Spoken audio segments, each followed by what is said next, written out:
પોલીસની આળસુ કામગીરી। સુરતમાં રહેતા એક વેપારીનું એક્ટિવા 5 વર્ષ પહેલા ચોરાઈ ગયું। 5 વર્ષ પહેલા પણ આ ચોરાયેલા એક્ટિવાના ઈ-મેમાં તે વેપારીના સરનામે આવી ગયા છે। ચોર બિંદાસ રીતે સુરત શહેરમાં ફરી રહ્યો છે, પણ હરસંઘવી સાહેબની પોલીસ એક્ટિવા ચોરને પકડી શકતી નથી। જો ખાખી કામગીરી સામે ઉઠેલા સવાલનો આ ખાસ અહેવાલ।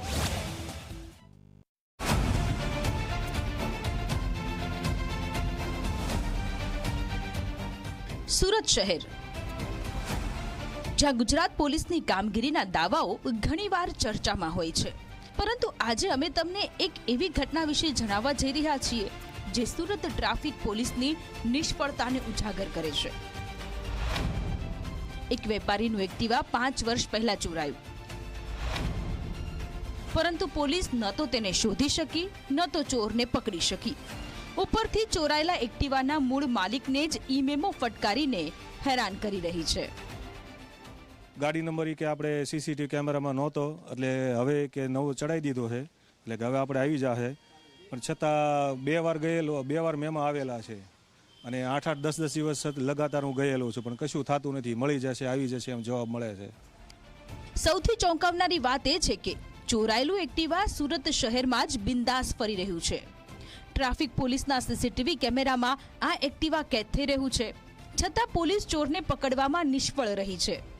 નરેશ ધોળાએ અનેકવાર આ બાબતે રજૂઆત કરી, પરંતુ દરેક વખતે તેમને માત્ર ઠાલા વચનો જ મળ્યા। અને આ ઉધના વિસ્તારમાંથી એમને કોઈ બીજી વ્યક્તિ એમનું આ વ્હીકલ ચલાવતું હતું ને ત્યાં એમને આ ઈ-મેમો જનરેટ થયો છે।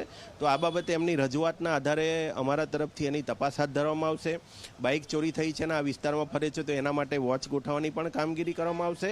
અને પોતાના હસ્તક અત્યારે હાલમાં એમના કબજામાં બાઇક નથી, તો ખરેખર ઈ ચલણ બાબતે ઉપરી અધિકારીઓ સાથે તેમજ ધારાધોરણ મુજબ જે કંઈ તજવીજ કરવામાં આવશે, એમનો ઈ ચલણ જો નિયમ મુજબ રદ કરી શકાય તો અમે એની પણ પ્રોસેસ આગળની કરીશું।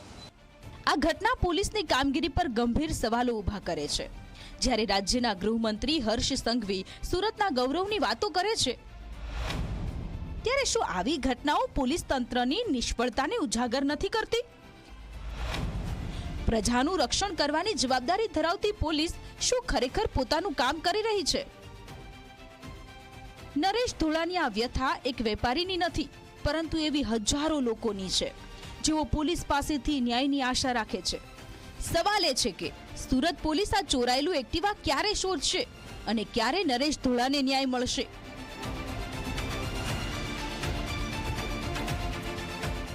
ચેતન પટેલ, ઝી મીડિયા, સુરત।